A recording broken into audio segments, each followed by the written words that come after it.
Welcome into Emerald and Lilywhite, episode 17, coming off another victory. We talked about it on the last show, and it always feels good to jump on a podcast after a win, and we've got a third win on the bounce. And these three wins on the bounce, the first was Coventry. We got over the line, we could say. Looked pretty good at the weekend against Brentford, and then absolutely thumped Qarabag yesterday in the opener of the European campaign, 3-0 at home, down a man. We're here to talk about all of that. Before we get into it, introduce Max, as always, with me. Max at Going Limbs. What's up, man? Not much. I'm just pleased that we got it done yesterday. A game that could have gone really poorly with the way it started. Yeah, Ended up being a great night. And yeah, it was a successful start to our Europa League campaign. no doubt. Yeah, big win. Let's jump right into the first big instance of the match, which was the Radu Dragoshin red card, and I believe the 8th minute of the match. Seemingly out of position, has to recovers a little aggressively maybe, and finds himself uh, earning a straight red again 8 minutes into the match. What was your reaction to that happening? I just thought it was so dumb. Like, I don't know what he was expecting. Like, that was the first red card I've ever seen. Like, I haven't seen a single Spurs fan, player, anyone, manager, anyone defending that, because that was just like absolutely indefensible. And Yeah, I don't know what the Europa League rules are, but I don't know how many games he's suspended for, but it kind of sucks, man, because Romero's going to get a lot of run. Luckily, he's been yeah, rested the last 2 weeks during the week. He didn't play Coventry or yesterday, but now it's there's going to be a lot of workload on Romero, which is really disappointing. And it's just you yeah, can't do that. You can't do that. yeah, yeah. It's tough. Not only did he make a poor decision in a moment where he had an opportunity to prove himself in a situation where his number one in his position is absolutely world class and holds the World Cup. So yeah, not a great moment for him in that regards. But also considering that he is costing himself minutes, like you said, that he would have for sure earned next week. I mean, there's no way that he wouldn't have started the next Europa League match, in my opinion. So he's put himself in a tough spot from a minutes perspective too. And you look, he's young. We're certainly not here to beat him up, right? He'll be a fine player for Tottenham, if not better than fine. I think he's a real talent.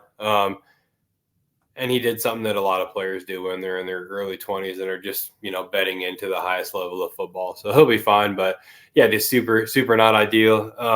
At that moment, I was a little bit concerned that we might be getting ourselves into a situation where we would have no choice but to kind of laugh at ourselves and get on a podcast and be super pissed off. But everything went in the other direction pretty quickly. Obviously, our boy Brennan gets the opener. I've been banging the Brennan drum for a while.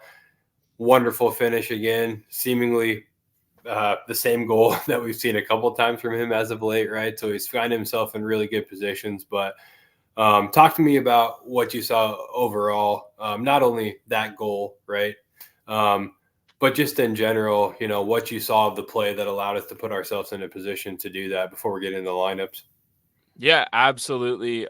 Like I said 2 podcasts ago, and like we've talked about, it's coming from the press, and Yeah, the goals are starting to come from the press. And we talked about, guys, like, we're not creating chances, but we are winning the ball in the final third.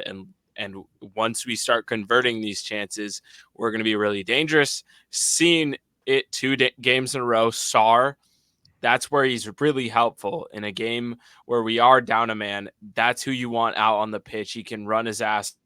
Pair that with Solanke, then we get pair that with Solanke. He finds Brennan. It's just great pressing from the midfield, great pressing from Solanke, and a great finish from Brennan there. And I just thought that our press the entire game was suffocating, and kind of made up for the lack of another man on the field, because it at times it felt like they were the ones playing with 10 men. Yeah, well said, man. I mean, the press has been very evident. It's all seemingly coming together. Ange said, this week that he continues to see the progression, right? And that's gonna be something that we hear often. But I think, and I don't remember where this came from, but I had seen some screen grabs floating around Twitter from a book about Ange Postecoglou, and I really wish I had the author and the book to be able to cite right now. I'll post it on the socials at some point, but really just discussed the stages of the Ange Postecoglou cycle, right? And anger and frustration and discussion of needing a second option or a plan B, or even removing the whole progression of the path and going in a different direction, are always like brought up at this point in the Ange Postecoglou cycle, right? And I think we're starting to see some of that in the last three matches, right? We're really starting to fit into a system. Again, this screen grab talks about how eventually it gets to a point with Ange's players where they're no longer like going through fundamental tactics. They're just like living and breathing the football that's been ingrained in them, and just going out and playing with freedom and creativity because the system is so baked in, right? And I think, again, we're just starting to see the early days of that. And to bring it all back, the press that we've seen is again the biggest reason why I really think things are starting to click. Let's get into lineups, and let's start up top. We're talking about the press, so we're going to Can I jump in real quick? Yeah, please. I just want to ask you about the Lucas Bergvall thing. So obviously, like, he's the victim of Dragusin getting the red. So Udogie comes on for Lucas, which is far from ideal because we're trying to get Udogie a rest. Now he's played every game this year, I think, and pretty much like started all of them. He's played every game and started all of them except this one, in which he played the majority of it. So Lucas comes off, and he's like visibly upset on the bench. How do you read that? Like, what do you think he's upset? It was his European debut, or is he upset with Ange, or like what was your read on that? Yeah, I think he was just incredibly disappointed, and I don't think he was angry with Ange. I think he seems to be a smart enough guy and a consummate enough professional at such a young age to understand that a decision had to be made, albeit unfortunate to him. But I also think when you're 18 years old and you're distraught, you're going to show that a little bit more than a 32-year-old veteran who's gone through it all, right? So more than anything, I just think he was massively disappointed, and I don't blame him. I would be furious with Dragusin if I was Bergvall, and not to a point where I couldn't get over it, right? But in the moment, I would have been super pissed at my teammate for essentially robbing me of minutes that I'd been looking forward to for probably weeks at that point, right? If not months. Probably years, honestly. Exactly. His European debut. Yep. But the thing for me is, like, I get all that. We both have played soccer, obviously not at that level. We don't have even close to the mentality that these guys do, which is probably why he was so emotional about it. Yeah. But we were also winning. We were also winning at that point, so like that kind of I'm not gonna blame him. I'm not like trying to like shit on Lucas Bergvall at all. I love him. He's one of my favorite players in the squad, but it's just like a little bit like rubs me the wrong way when we're like winning the game and then you pan to him on the bench and he's like crying and has his hood up, and I'm like, dude, like, I get it. Like, you're disappointed. You're gonna play next week. Yeah. Don't worry. We're winning the game, and like that's what should really matter. But I understand that also these guys they're playing at such a high level because their mentality is like all about like what Yeah. can I do like out there. So yeah. Yep. Yep, for sure. And I think as he's older, he'll probably look back on that moment and be like, shit. Yeah, be a little bit embarrassed. Yeah. Yeah, emotions got the best of me, but we're all human. I think we all forgive him, right? But yeah, man, it's just a pretty shitty deal for him for sure. Yeah, it But sucks. yeah, like you said, he'll play next week, and we'll expect big things from him. But yeah, lineups really quick, and I know we want to go through player ratings too. But we can run through the lineup briefly. It was Sonny Solanke Johnson up top. In the middle, it was Basuma, Sar, and Bergval, which again we just discussed Bergval at length. And then across the back, it was Davies, it was Van de Ven, it was Dragushin, it was Archie Gray at right back, which I know you were stoked about. And then, of course, the main man, Vicario and net. What'd you make of that front three? We talked about the press a little bit, but maybe elaborate on that more. Yeah, that's gonna be our guy. Like those are our three. Yeah, As long as Odebear is out, Werner continues to offer nothing up off the bench. That those are gonna be our guys. Solanke was so good. You could see him amazing. dropping deep. He had his hands all over the game. He was creating and he was getting the rebound for his goal. Like his second goal in 2 games off the Sun rebound. So you love that dynamic there. Sun taking the outside the box and Solanke's immediately crashing. He's finding Johnson. He's playmaking. He was incredible. Johnson, solid shift, got the goal. Probably should have scored another. It's fine. He's played a lot recently, so can't blame him. Obviously, 3-3, he's playing great. Yeah, As for Sun, he just looks so tired out there, man. Like we need to give this dude a break.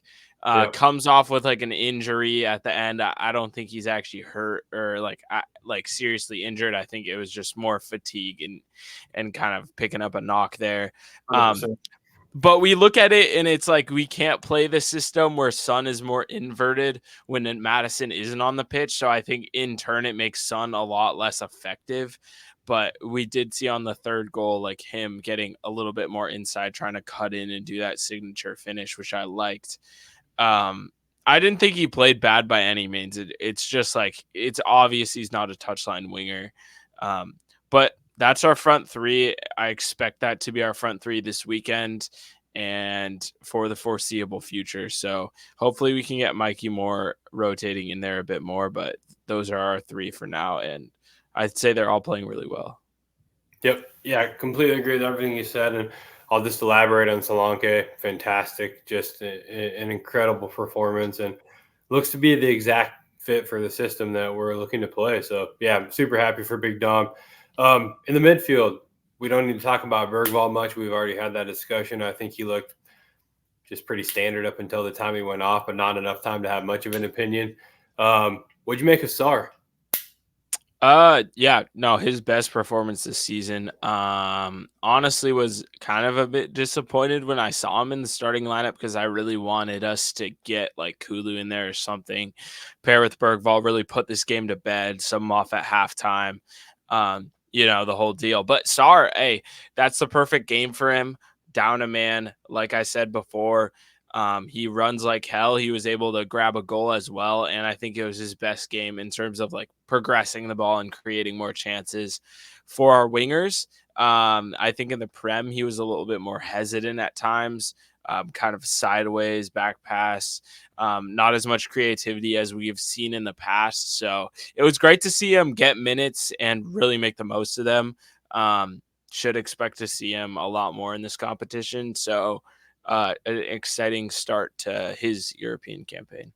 Yeah, agree with everything you said. I don't have much to add. I think um, he should build off of this more than anything and use it as an opportunity to earn more minutes and continue to prove himself. I mean, Kulusevski and Madison have been really good, and that factors in. I don't think Sar's necessarily played himself out of contention in the Premier League. I think he's maybe had some teammates that have just been too good to drop, and he hasn't been fantastic, but uh, Yeah, I think that he would have needed like a really strong performance against Coventry Yeah. to like kind of be in that conversation, which he did not. I thought he was actually quite poor in that game. Yeah. But this is definitely a good start, and like I expect to see him next week, and I'm excited to see him. Like I think this is a perfect like competition for him to play in.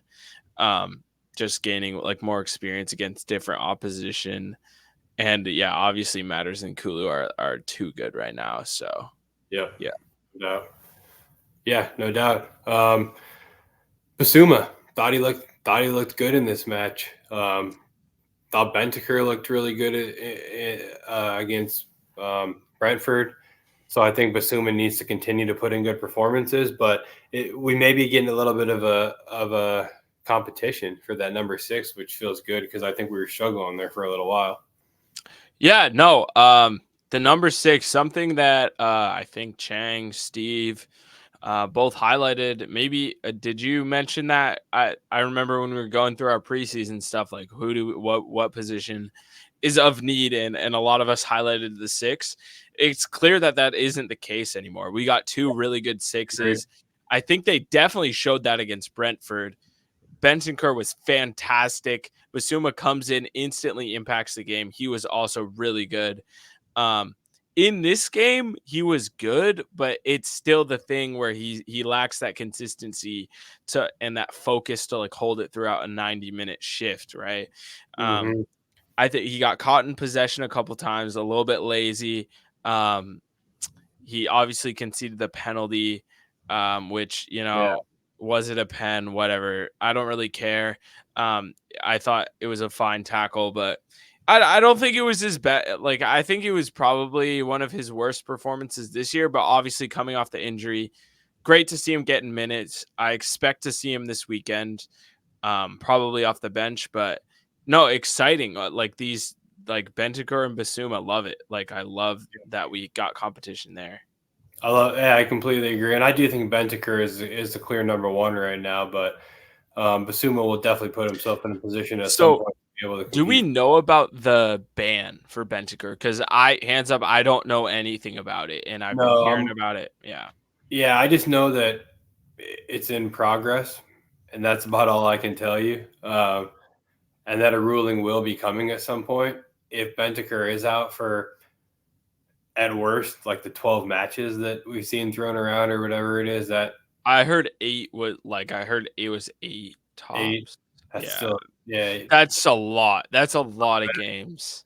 But yeah. is it only Premier League or It would only be Premier League. We'll probably okay? get cups too. That's low key not too bad, especially with how Biss is playing. If we could just run Bents in the, I guess in the Europa League. cups, but Europa League, yeah. Yeah, yeah, we'll see. I mean, I you know, I'm all for lessons being taught um, to people who do stupid shit like that. And I know it sounds like him and Sonny are fine, but I think there's a bigger audience than Spurs when it comes to him saying that, right? Which I think is the bigger picture. But yeah, as far as the length of the ban, I have no idea.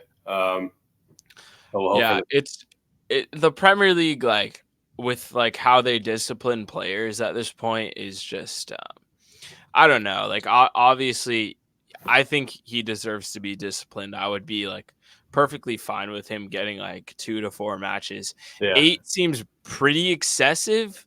agree. Um, especially with something that was kind of handled internally within the club and was kind of not like an outward matter. I'd say it was at like a matter between him and Sonny, um, to sort that out, and I think we did.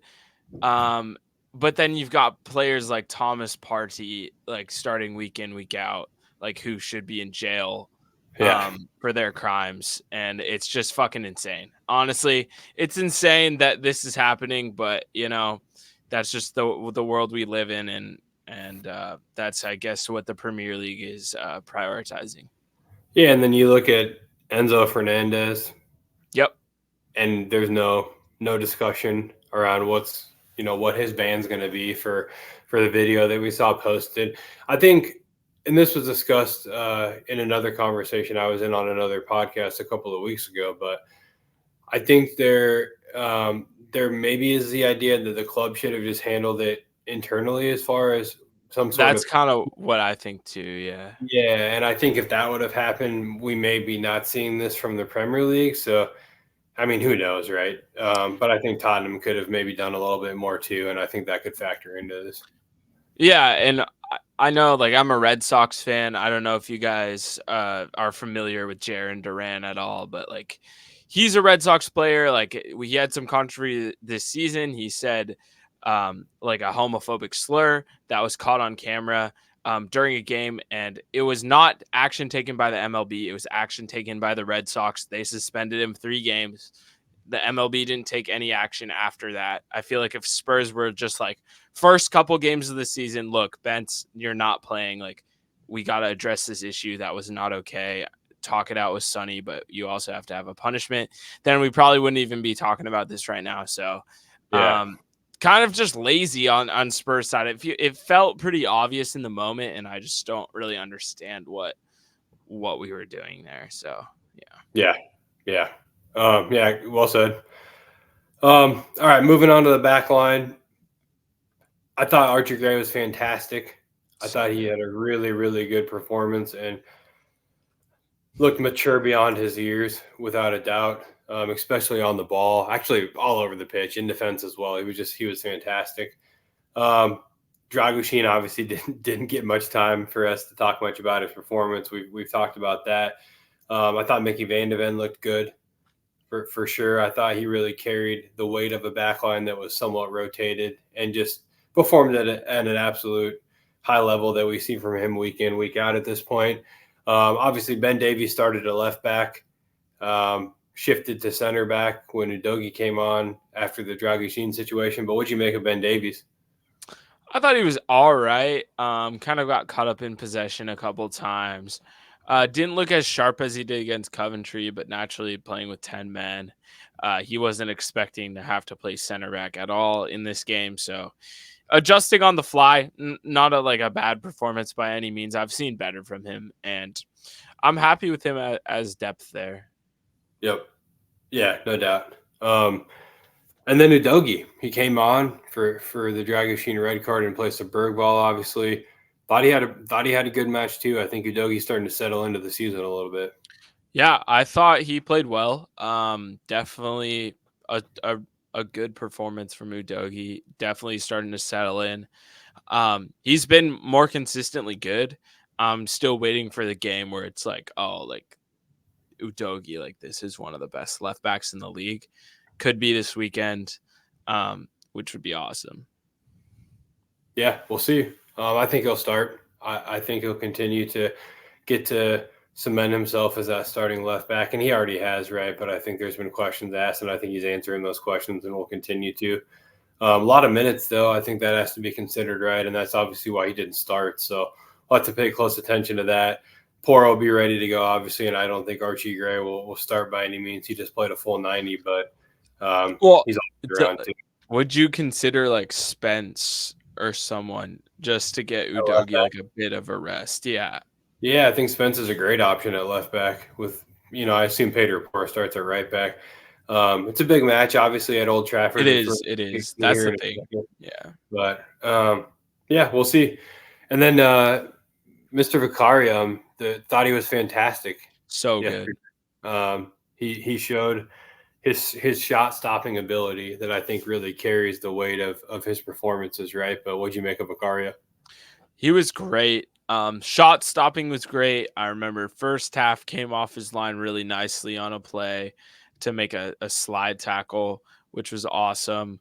Um, just comprehensive performance by him, his best of the year easily.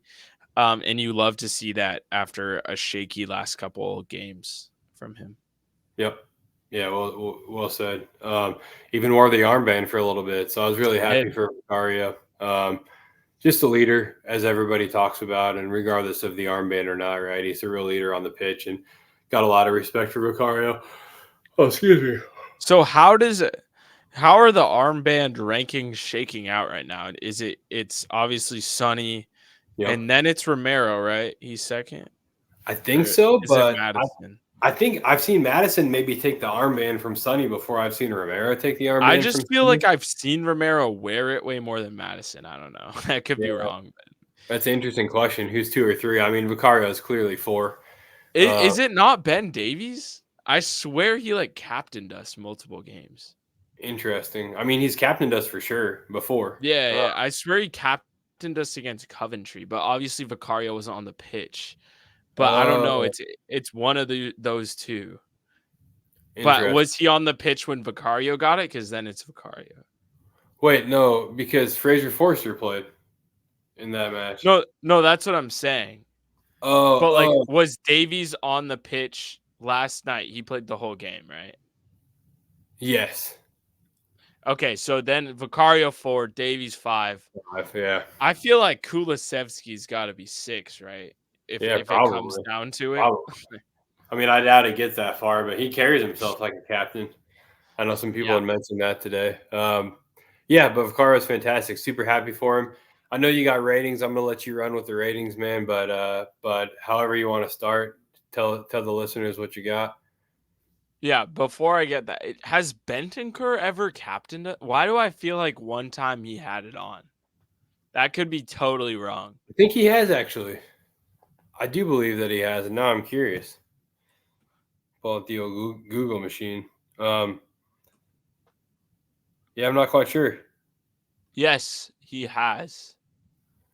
I thought There's a so.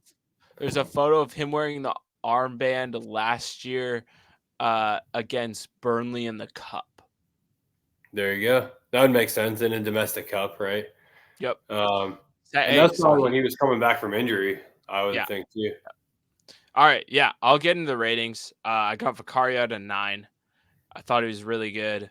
Um, as for Mickey, I have him at an 8. Radu, I have at a 1. My lowest rating this season. Don't know how else you can you Yeah. can put that one. Davies, I got at a 5. I thought he was kind of subpar. Hmm. Udogi, I have at a 7. So that's the back line. Midfield, I had Basuma at a 5. I just thought he was a lot better in other games this year. Oh, I totally forgot Archie Gray, 8. I had Archie Gray at an 8 for right back. He was so good, especially on the ball. For an 18-year-old European debut, how good was Archie Gray? Just So incredibly I had calm and poised, always. so composed, yeah. I had him at an 8. So midfield, I had Basuma at a 5, Sar at an 8, and Bergvall got subbed off, so I didn't give him one. Yeah. I had Bentz at a 6 off the bench.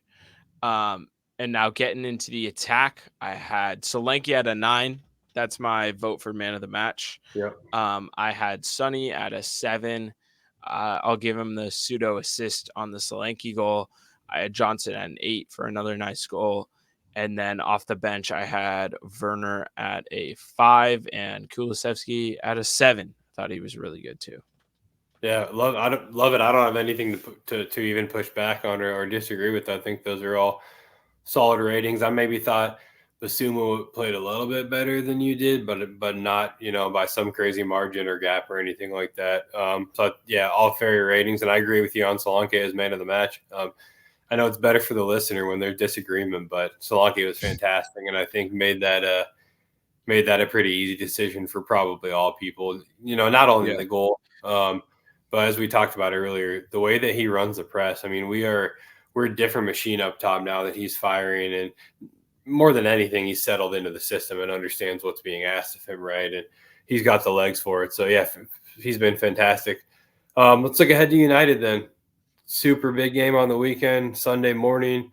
I believe it's 11:30 Eastern, if I'm not mistaken. Yes, that's true.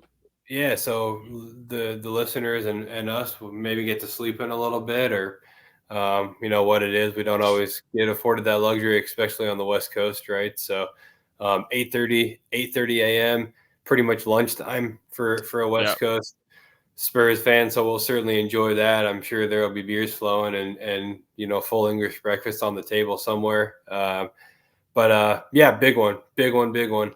I think this one has deeper implications than just a top 6 match. I think 3 points in this match away at United could be a wonderful opportunity for us to kickstart the season and really get a big snowball rolling. So it's a wonderful opportunity. Let's talk projected lineups before we get into the nitty gritty of it all. And some of this is going to factor into the conversation we just had, but assuming Vicario starts, Porro also probably gets to go, right? Romero, Van de Ven. I don't think you can break from your number one center back hiring at Man United. Left back is a question that we maybe just talked about a little bit with regards to Udogi's minutes and Jed Spence being available. But what do you think happens there? I think Udogi starts, and then we go from there. I wouldn't be surprised to see like a halftime sub there, depending on how the game is going. But I think Udogi starts, and if we're chasing it or we're level, I wouldn't be surprised to see Spence. Yeah. And then if we're leading, I think we would see Ben Davies. Yeah, well said. I think Spence's ability to get into those inside channels and be a right-footed player maybe favors him a little bit in some of those moments. So I think that's a big part of why and I think he maybe took that goal with his left foot. Maybe now that I think about it against Coventry, right? But either way, it was just a beautiful inverted run from the fullback position. So yeah, I think it's really well said. Midfield probably picks itself. Yep. I think Bentancur, Kulusevski, Madison. What do you make of those three coming off that big win against Brentford? Yep, that was our midfield against Arsenal. That was our midfield against Brentford. Should be our midfield this weekend. All coming off good performances, and Kulusevski showing that at the midweek too, with another really solid 45 minutes. Ben's made an appearance. Nothing really special. Didn't have much to do there. So should be good to go. Madison getting a rest is big because of how good he was against Brentford. So hoping to see more of the same there. Yep. And I think Kulusevski, it would have been nice for him to get a bit more of a rest, but that dude reportedly has the best lungs and legs of anybody on the team. Yeah. I saw an interview where they had just got done training, and I think he had done, a good 6-7 mile day, which is pretty standard for those guys when it comes to training. And he said he was going to go on a run with his dog when he got home. And I can't remember how many miles he said he would go, but they're like, "You're crazy." And he's like, "No, I'm just a professional soccer player. We run and run." But he's got crazy lungs, man. So he'll be good to go. Completely agree. And then up top, I think there are questions, and I only say that because of fitness levels. I think there is a pretty defined best front three, and I think, as you said earlier, we probably just saw that on Thursday. What do you think happens up top, though? If it's not Son, Solanke, Johnson, like I don't know, man. Like if Son is actually hurt, like we're fucked. I don't think Ange is starting Mikey Moore there, like which he should, in my opinion. But like I can't. I just like if Timo Werner. I'm just so over it, dude. I've been saying this. I was saying this in June, and now it's September, and I'm still fucking over it. And I still think Mikey Moore is better, and I think he should get more minutes. Obviously, we're playing at Old Trafford, so if we have no choice but to pick Mikey Moore or Timo Werner, I think Ange has to go with experience. But dear God, like we have to figure out something. Yeah.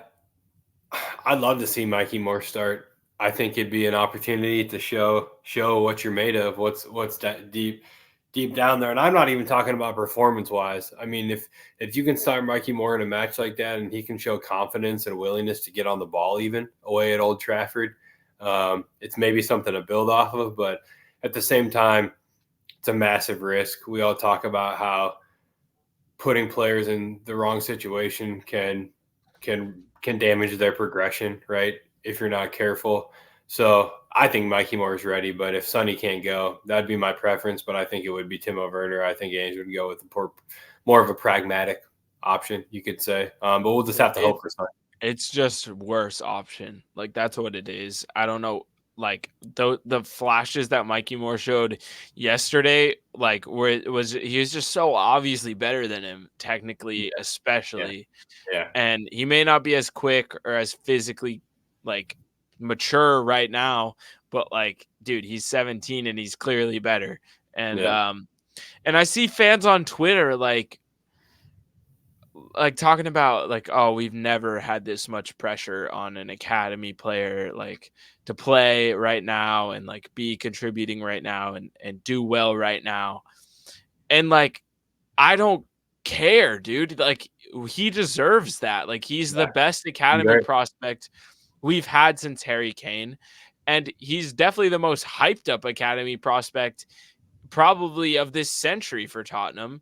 Yeah. Um and pressure, and like, if he is really what we think he is, which is potentially world class, then he should have no problem dealing with that. So if Son is hurt, put Mikey in, like put him in, man. Like that would just show, I would just love that. No matter what he does on the pitch, that would just show like what Ange thinks of him, what Ange thinks of our future, and like how confident he is in our team to like back Mikey and do well, and Mikey to contribute as well. Um, I'm just a huge fan. And I think the pressure is something that comes with the football and the talent Yeah. that he has, and Yep. I think his mentality is more than capable of handling it. Yeah. I agree, man. I really hope that it would be him, if not Sonny. I mean, probably hope the Sonny starts, right? But Yeah, um, obviously.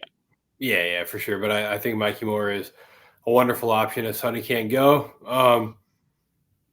I think we have to ask questions about Solanke and Brennan Johnson too. We've talked about that being our best front three right now, but a lot of miles in the legs for those two over the last couple of matches. Solanke has ran ran a ton. He's got to go though. I don't know. I don't know what else you do. I mean, considering we're already talking about Sonny uh, potentially not being available. Richarlison was touch grass today, we could say, but certainly not ready to start. And those videos came from Sky Sports that he was training on the pitch today, but won't be starting. There's really no other option but Solanke or Will Langshire. So Solanke's got to go. Yeah, Lancashire potentially off the bench. He wasn't picked up off the bench for Europa, which was strange. I just don't understand the Timo Werner thing. Like, I Yeah, don't know how many times I have to say it, but yeah, yeah, it's got to be those two, those three up there. They've played a lot this season already, and we gotta get players healthy. Like Richarlison, and he has to come back as quick as he can. yeah, And we got to start integrating like Mikey Moore, because yeah, that's the bottom line. Another yep. thing, we didn't use all our subs. We're allowed 12 subs. We only named 10. Um, in the future, I would look at Tyrese Hall or Leo Black to be named there. At least me personally, I would. Leo Black, he can cover the right back position if we were trying to rest Poro, and then Tyrese Hall, obviously some midfield depth, but I think like he's definitely the third best, I guess, academy player behind Lancashire and Moore that would Yeah, deserve to get minutes. yep, Um, and Black is like more of a practical option, although he has been playing really well. So if we do decide to, those guys are on the B list, they're free to get named. Love to see those two get some European experience before the group stage ends, because I feel like once we get to the knockouts, it's going to be Jed Spence season, and yeah, yeah, less opportunities for everyone. yep. Yeah, well said. But yeah, right now those two, Solanke and Brennan Johnson, have got to go. There's just no other options. And but yeah, I fully agree. First of all, I don't know why you wouldn't just have 12 substitutes anyways to give guys Don't know. experience Don't know. of a European competition. But yeah, I agree with everything you're saying. Um, Tactically, we're gonna just play the way we always play. We're gonna take it straight to United. I think they're a team that can counter fairly well if they choose to, right? I think Ten Hag has this brand that he's trying to paint himself into the light of being this attacking progressive manager. But I think when he does decide to deploy his team in more of a pragmatic approach, they tend to do pretty well. Teams that counter, we maybe struggle against if they counter well, right? So, what are your maybe concerns going into this match tactically? Yeah, I just think I don't know. It's been hard for us to get past United at Old Trafford in recent years. Um, but we have comfortably a better team. And like you said, I think they're most dangerous on the counter. We saw it last year. I always cite when they played Liverpool in the FA Cup semifinal. It was like a 4-3 game, and all their attacks were counterattacks. So that's definitely where we're most susceptible. For United, their lineup last time in the Premiership was Onana, De Ligt, Martinez, Dallo, Mazarawi. That seems like their best back line. And then in the midfield, they had Mainu, Eriksson, and Fernandez. I would definitely expect to see Mainu and Fernandez. You could see Ugarte off the bench there. And then they had a front three of Garnacho, Xerxes, and Diallo. I wouldn't be surprised to see um, Rashford and or Hoyland step in there. I think Garnacho is the only one of those three that's really bang on starting, but I wouldn't be surprised to see any combination of like those five dudes up top. And honestly, when I name that squad out, I'm like so not scared of them at all, and I think we're much better. And I think we'll show that. I think this is a game where it's going to be a statement for Ange, and when you think, I don't know, what is your take on like what is your signature win? Like what is the signature win that you think of from the Ange era or signature game? Um, That's kind of the thing is there really isn't one yet. His record against the top six has not been good. Um, Honestly, I think did we draw City last year in a three match three that three was three pretty solid? That might be the with match. Davies and Emerson at center back. Yeah, so that's probably the one. And it was a Kulusevski header too. It was a bullet header.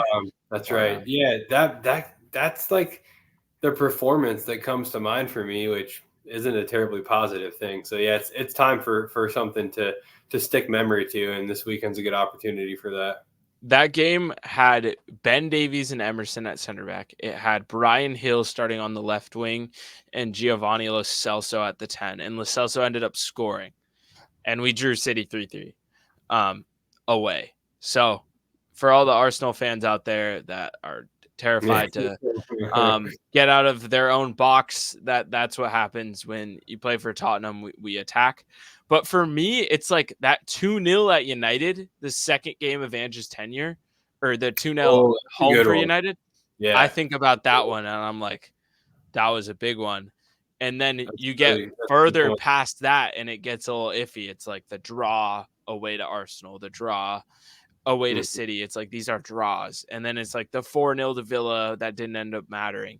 So I Yeah, think this weekend, I think we can win big. And I'm not gonna say we're redoing the 6-1, but I think this can be a game if we put 2, 3, 4 goals past United. This is gonna be like a game where we build a lot of momentum and could be a turning point in the season. let's go. Let's go. Let's take it to heart. Ainge obviously listens to the show, so Yep, naturally. he'll know we're fired up and ready to go. But yeah, I completely agree with you. It's an opportunity for us to make a mark, not only in his tenure but this season. I mean, 3 points in this match would be really big for not only potential competition for our aspirations in United, but just to continue building momentum. It'd be a huge piece of the momentum, the momentum we already have built in these 3 wins on the bounce. So big opportunity. I think we got to find a way to keep Bruno Fernandes quiet, and I don't think he's world class by any means, but I don't think he's as bad as rival fans want to say he is either. I think he's really serviceable on the He break. is good. Um, Yeah. he's really good at picking the pass, and again, they've been very effective on the counter, and I think he's been a big piece of that. I also think Marcus Rashford is somebody that I'm just a little bit concerned about whenever we play United. He tends to play well against Spurs, and I think when it comes to running at defenders with the ball, he's pretty solid. And I think against Spurs, you're going to find yourself in that position more often than you maybe do against other teams, right? So I think we got to focus on Rashford as well, but there's nobody else that concerns me, like you said. So I think it's away. It's a tough place to go get a result for sure. They're going to have, what is it, 80,000, 90,000 strong. Old Trafford packs it in. Maybe not that big, but it's going to be loud. It's going to be crazy. So we're going to have a hill to climb, but I think Spurs can go get a result. I mean, yeah, I agree. I think we should win. Liverpool went there and won 3-0, as they often do. And I think like we're the type of team that should go in there and win. And if I had to pick a scoreline, I'd probably say I'll go 3-1 Spurs. I think Solanke scores again. I like Kulusevski to get his first of the season, I believe. And give me Mikey Moore. Give me Mikey Moore. I'm going to keep saying it until it happens. I love it. I'm going 3-2. I'm saying Brandon Johnson gets a fourth goal in 4 games. I think James Madison's going to score again, and a Romero header, and I think we win 3-2. I think it's 2-2, and I think we score with a Romero header. That's my prediction. That would be awesome. Late in the match. So, yeah, either way, we're both predicting a victory. Come on, you Spurs. Real quick updates on the academy and the loan watch, if there's anything to go over since we last spoke. Obviously, the segment's important to us, brought to us by our wonderful homes in the Wits End and Cascades. Anything to report when it comes to the academy and loan watch? Yeah, so for the academy, they were playing in the Papa John's Trophy, which gives them a chance to play against like first team men's football sides. They lost 2-0 to Exeter. Granted, Mikey Moore and Will Lancashire were not in the squad because they were traveling, or not traveling, but they were with the Europa League team. Tyrese Hall only played 25 minutes, which had me thinking that he would be in the Europa League squad as well, but was not. Continues a disappointing start to the season for the academy, where we kind of knew this would happen because of the amount of talent that we had on the team last year. Yeah. As for loans, I can't really think of anything off the top of my head. Because we did cover the weekend, I don't know. I know Brian Hill did play for Girona in the Champions League. Didn't notch any like goal contributions or anything of note there. And I think everyone else was pretty dormant during the week. So, yeah, we'll check back in after the games this weekend, and we should have more updates from the loan guys. Word. Yeah, well, with that, we'll go ahead and wrap the show. Obviously, a big one. Again, we're going to say it for the 100th time, a big one on Sunday that we'll all be looking forward to. 8:30 a.m. Pacific. If you are able to get to either the Woods End or Cascades, Fanny Ridge and Puyallup, respectively, are 2 homes. Matches will be shown live, and there will be Spurs fans aplenty. Again, it's a late one for the West Coast viewer at 8:30 a.m. Pacific time. So get down to the pub, support the squad in a big match, and as always, come on, you Spurs. Come on, you Spurs.